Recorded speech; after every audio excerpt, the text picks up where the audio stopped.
আল্লাহ তাআলা রাসূল আকরাম সাল্লাল্লাহু আলাইহি সাল্লামকে মেনশন করে ডাক দিয়ে বললেন, হে মুহাম্মদ, আল্লাহ বললেন ও ইদ ক্বালা, হে মুহাম্মদ আপনি ওই সময়কে স্মরণ করুন, রব্বি আরিনি কাইফা তুহিল মাউতা, যখন ইব্রাহিম আলাইহিস সালাতু ওয়াস সালাম আল্লাহর কাছে বললেন, মাওলা আপনি মৃত্যুর পর জীবিত কেমনে করেন, এই জিনিসটা আমি আমার নিজ চোখে দেখতে চাই। আল্লাহ তাআলা রসুলকে বললেন, স্মরণ করুন ওই সময়কে যখন ইব্রাহিম আলাইহিস সালাতু ওয়াস সালাম আল্লাহর কাছে বললেন, মাওলা আপনি মৃত্যুর পর মানুষকে জীবিত করেন কেমনভাবে, এই জিনিসটা আমি আমার নিজের চোখে দেখতে চাই। আল্লাহ তাআলা বললেন, ক্বালা আওয়ালাম তুমিন, হে ইব্রাহিম আমি যে মৃত্যুর পর আমি আমার বান্দাদেরকে, শুধু বান্দাদের না, আমি যে মৃত্যুর পর পুনরায় আবার সৃষ্টি করতে পারি, এইটা কি নিয়ে তোমার কোনো সন্দেহ আছে? আল্লাহর নবী ইব্রাহিম আলাইহিস সালাতু ওয়াস সালাম আল্লাহর কাছে বললেন, মাওলা আপনি যে দ্বিতীয়বার সৃষ্টি করতে পারেন, এইটা নিয়ে আমার অন্তরে কোনো প্রশ্ন নেই, কোনো জল্পনা নেই। তাহলে আল্লাহ বললেন, তুমি কেন তাহলে আমাকে প্রশ্ন করলে? আল্লাহর নবী ইব্রাহিম আলাইহিস সালাতু ওয়াস সালাম জবাব দিলেন, আল্লাহ আমি তো মনে প্রাণে বিশ্বাস করি যে আপনি মৃত্যুর পর জীবিত করতে পারবেন, কিন্তু আমার এই দুই চোখ এই দৃশ্যটা কেন জানি দেখতে চায়, আমার অন্তরটা কেন জানি মনে চায় যে আল্লাহ এই দৃশ্যটা আমার সামনে দেখা।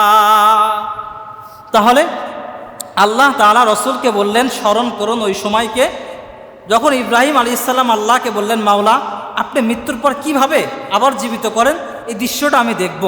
আল্লাহ বললেন, ক্বালা আওয়ালাম তুমিন, ইব্রাহিম তুমি কি জানো না যে আমি আবার জীবিত করতে পারি, এইটা নিয়ে কি তোমার কোনো নার্ভাস আছে? তুমি কি এটা বিশ্বাস করো না, বিলিভ করো না? তো ইব্রাহিম আলাইহিস সালাতু ওয়াস সালাম বললেন যে আল্লাহ আমি এটা বিলিভ করি, মনে প্রাণে বিশ্বাস করি, কিন্তু কেন জানি আমার অন্তর আমার চোখ বারবার এই দৃশ্যটা দেখতে চাচ্ছে। তা আল্লাহ তাআলা তার জবাবে আল্লাহ বললেন, ক্বালা ফাখুয আরবাআতাম মিনাত তায়র, আল্লাহ তাআলা ইব্রাহিম আলাইহিস সালাতু ওয়াস সালামকে বললেন, হ্যাঁ ইব্রাহিম চারটা পাখি তুমি ধরো। মিনাত তয়রি, মুফাসসিরগণ এই শব্দটার ব্যাখ্যা করেন যে চারটা পাখিকে ধরে তুমি পোষ মানাও, সুন্দর করে পাখিকে পোষো। পুষলে কি হবে, পাখি যদি কোথাও হারিয়ে যায় পাখিকে চিনতে তোমার জন্য সহজ হবে।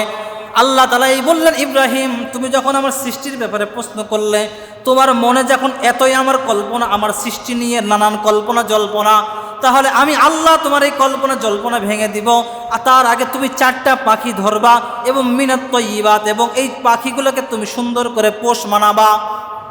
আল্লাহ তাআলা এই কথাগুলো যখন ইব্রাহিম আলাইহিস সালামকে বললেন, ফাসারহুন্না ইলাইকা, এবং ইব্রাহিম আলাইহিস সালাতু ওয়াস সালাম সুন্দর করে পাখিগুলোকে ধরলেন।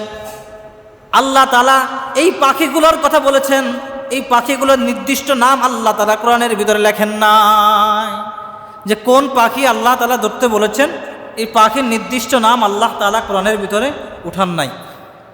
শুধু এতটুকুই বুঝেন যে আল্লাহ চারটা পাখি ধরতে বলেছেন ইব্রাহিম আলাইহিস সালামকে।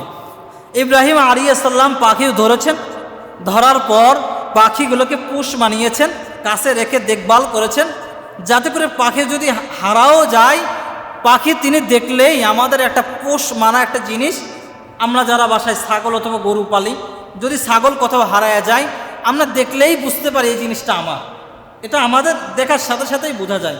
তো আল্লাহ তাআলা ইব্রাহিম আলাইহিস সালামকে বললেন, ইব্রাহিম তুমি এই জিনিসটা করো, তাতে তোমার সহযোগিতা হবে, তোমার আল্লাহর সৃষ্টির ব্যাপারে যে কল্পনা জল্পনা আছে এটা সুন্দর করে আমি আল্লাহ তোমার সামনে এক্সপ্লেন করব, তোমার সামনে বিষয়টা ভেঙে দিব। তো ইব্রাহিম আলাইহিস সালাম আল্লাহর কথা মতো চারটা পাখি ধরলেন, ধরার পর তিনি পোষ মানাইলেন। পরে আল্লাহ তাআলা বলেন, সুম্মা জাআল আলা কুল্লি জাবালিন মিনহুন্না জুজআ, আল্লাহ বলেন এই চারটা পাখিকে ধরে এই চারটা পাখিকে আপনি জবাই করেন, জবাই করার পর এই পাখির গোশতকে একসাথে ভর্তা করেন, একসাথে জড়ো করেন, এমনভাবে জড়ো করবেন যাতে এইটা যে অমুক পাখির গোশত এটা যেন বোঝা না যায়।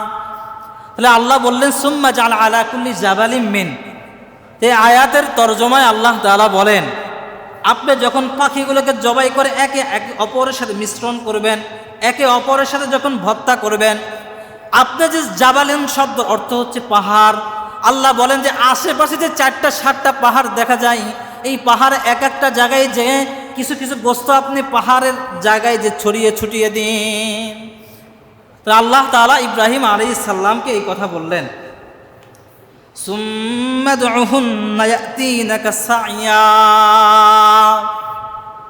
আল্লাহ তাআলা বললেন, বন্ধু আপনি যেই পাখিগুলোর গোস্ত যে প্রত্যেকটা পাহাড়ে ছড়িয়ে দিবেন এবং এই সময় ছড়ানোর পর আপনি এই পাখিগুলোকে নাম ধরে ডাকবেন। আপনি তো জানেন এই পাখিগুলোকে আপনি তো পোষ বানিয়েছেন, এই পাখিগুলোকে আপনি এক একটা নাম ধরে ডাকবেন, দেখবেন এক একটা পাখি উড়ন্ত অবস্থায় আপনার কাছে চলে এসে চিল্লায় বলেন সুবহানাল্লাহ। তাহলে আল্লাহ ইব্রাহিম আলাইহিস সালামের সামনে সৃষ্টির রহস্যকে এক্সপ্লেন করলেন, বাতায়ে দিলেন, বলে দিলেন। এর থেকে আমরাও শিক্ষা গ্রহণ করলাম যে মিনহা খলাকনাকুম ওয়া ফিহা নুঈদুকুম ওয়া মিনহা নুখরিজুকুম তারাতান উখরা।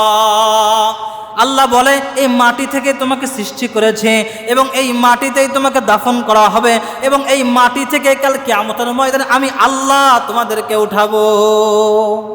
তাহলে সৃষ্টির ব্যাপারে আমাদের কোনো প্রশ্ন আল্লাহর কাছে থাকতে পারে? থাকতে পারে না। আল্লাহ সব বলে দিলেন। তো এইভাবে ইব্রাহিম আলাইহিস সালামের জিন্দেগিতে অনেক ঘটনা ঘটেছে এবং আল্লাহ তাআলা ইব্রাহিম আলাইহিস সালামের ঘটনাগুলো আস্তে আস্তে করে আল্লাহ তাআলা কুরআনে মাজিদের ভিতরে আল্লাহ তাআলা নোটিশ করে জানিয়েও দিয়েছেন বান্দার জন্য।